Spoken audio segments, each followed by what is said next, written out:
this session is called Mapping the Future. And by the way, my name is Marie Gaarder. I am the Director of the Evaluation Office and Global Director for Innovation and Country Engagement at 3IE. The objective of this session is to challenge you all to actively interpret the information and views that you have heard in these very engaging panels in the morning, and also to challenge you to actively interpret the evaluative evidence that is coming out of IEG and 3IE, and to think about how it can be applied in the real world to implementation, policy, and research. So we were in 3IE, I mentioned I'm also in charge of innovation, and we were thinking of sort of developing these little green pills, you know, that you could just pop and you would have the most recent knowledge of the evidence sort of right there. We didn't get the FDA approval, unfortunately, and maybe fortunately for you. So we'll sort of go old school instead, and we'll have 4 types of lightning talks. They'll all be a little bit different, but they all will be very short. And each of these talks is going to introduce you very briefly to a different body of evidence from IEG and from 3IE. And it was mentioned earlier today that the problem is, of course, when we do this, communicate quickly and to a wider audience, there's not room for nuance, and that will be the case here as well. So we will invite you to read these reports.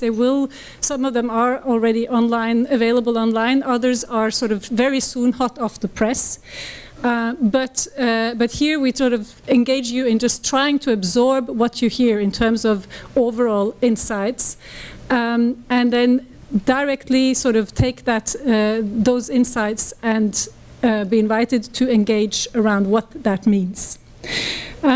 So, with no further delay, over to our lightning talkers. First, Elena Bardasi, who is a senior economist at IEG. Then I will go straight over to Francis Rathinam, who is the senior evaluation specialist at 3IE.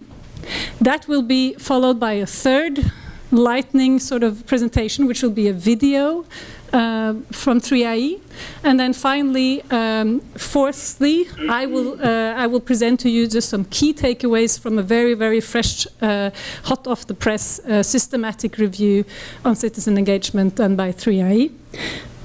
With all that sort of, with that green pill in mind, and hopefully you'll all retain this, you'll be invited to break out. Thank you. Actually, I need to acknowledge Marie was the first manager of the report on citizen engagement that we did at the the Independent Evaluation Unit.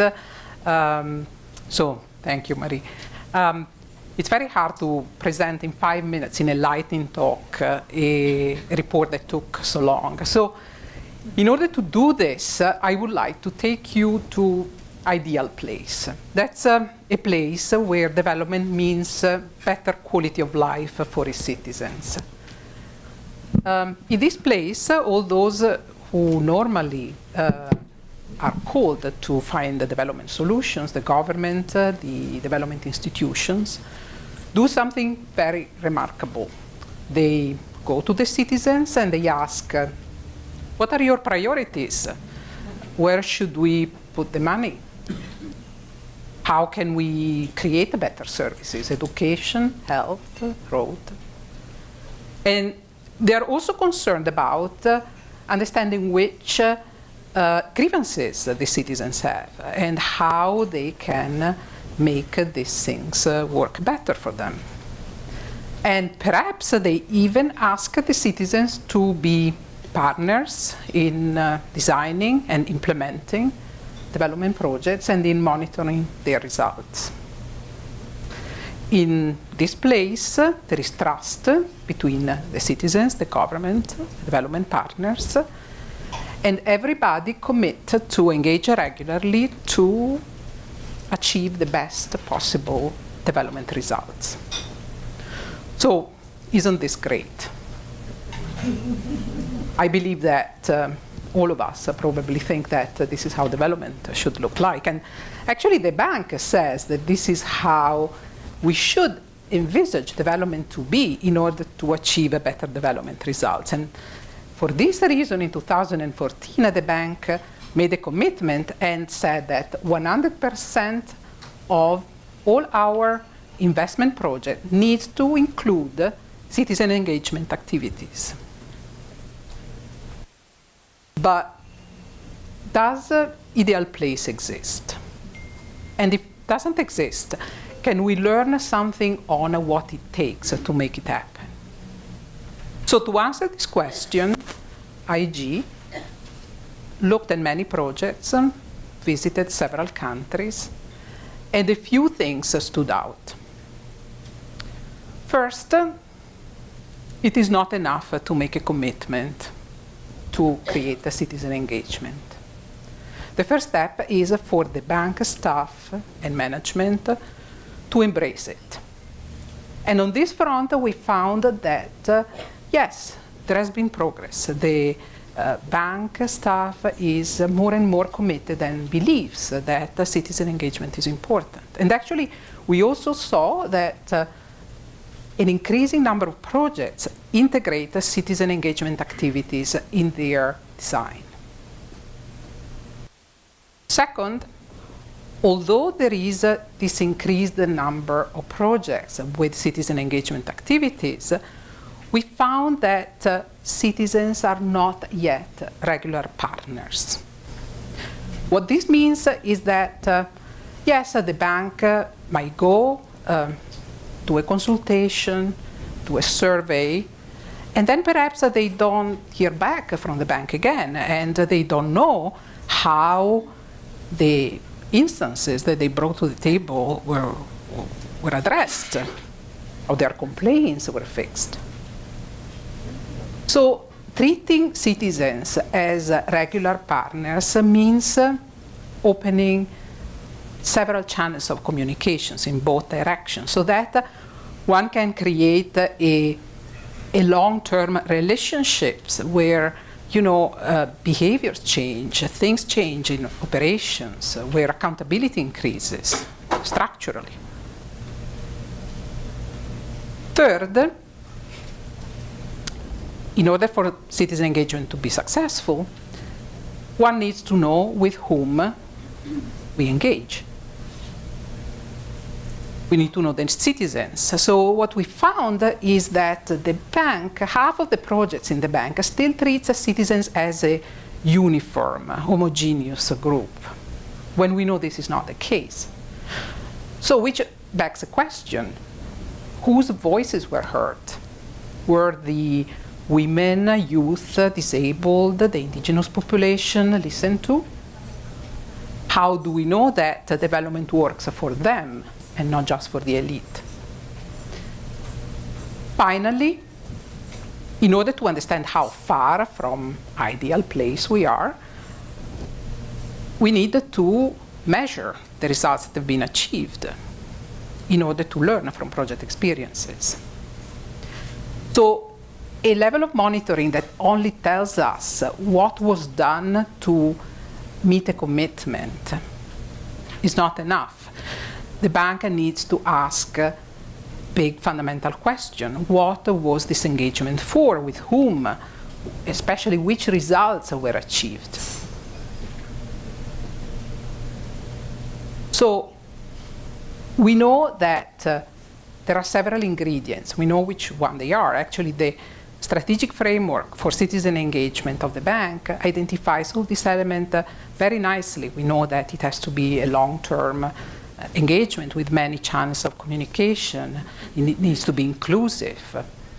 And we also know that it's not only up to the bank, also the government needs to do their part.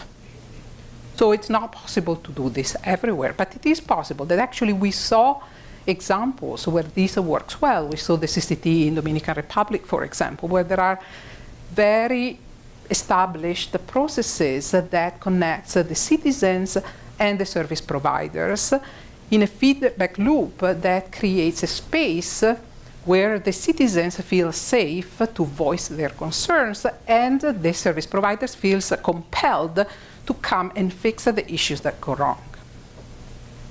This is hard because it requires time, it requires resources, it requires long-term commitment. So the evaluation recognizes that this is not possible everywhere. However, if it is not possible to transform every place in ideal place, only when and where this happens, development can be transformational. Thank you.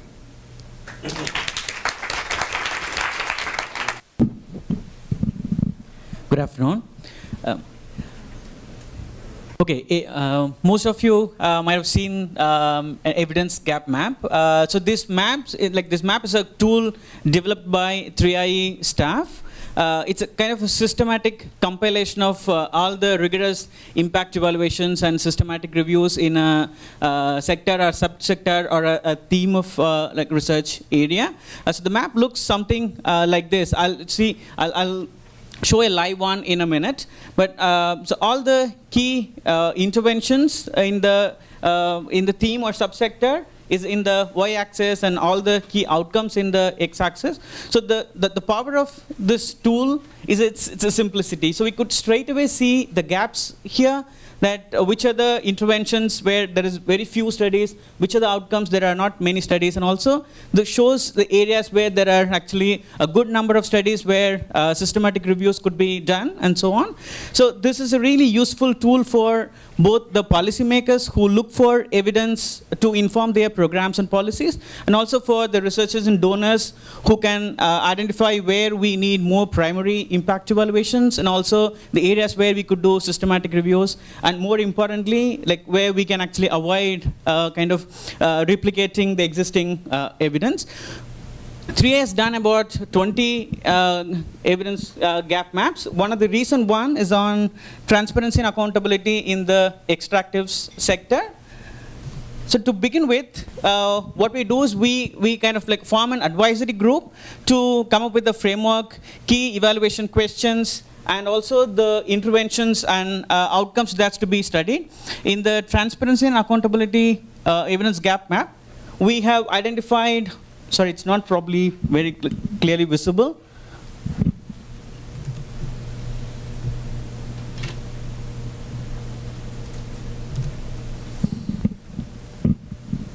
Sorry, the other page is not coming up. Okay, here we have the top-down interventions like, say, extractive industry transparency initiative and other global multi-stakeholder initiatives. And then the next set is the citizen engagement that we've been talking about today morning. Many of the interventions that provide information to the public and also provide them a kind of an avenue for feeding back and also participating in programming. And then another set of the last two on environment and financial audit related interventions. On the outcome, we have key outcomes mapped along the theory of change. Some of the immediate outcomes around citizens' awareness and knowledge and trust. And then to the right end, we have more long-term outcomes related to development and key economic outcomes. Thanks.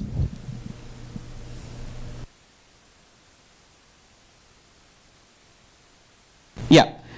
So a gap map in our platform looks something like this. So each of the boxes here represent an intersection of studies that look at this particular intervention and the outcome.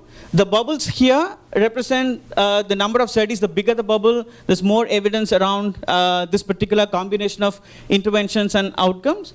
And the gray ones represent impact evaluations. The red one, systematic reviews. If you could hover over the bubbles, you could see the number of impact evaluations. Say, for example, in this case, on the EITI interventions looking at corruption, we have about 8 impact evaluations and a couple of systematic reviews. You could click the link to kind of go into 3IE evidence database that would provide summaries of this interventions. And on the top of the page, we could also kind of filter this gap map to see the evidence in a particular country or a particular region, and also for the type of the design, say only for RCTs or quasi-experimental studies. And also we could filter for the population type, whether it's rural or indigenous population, and so on.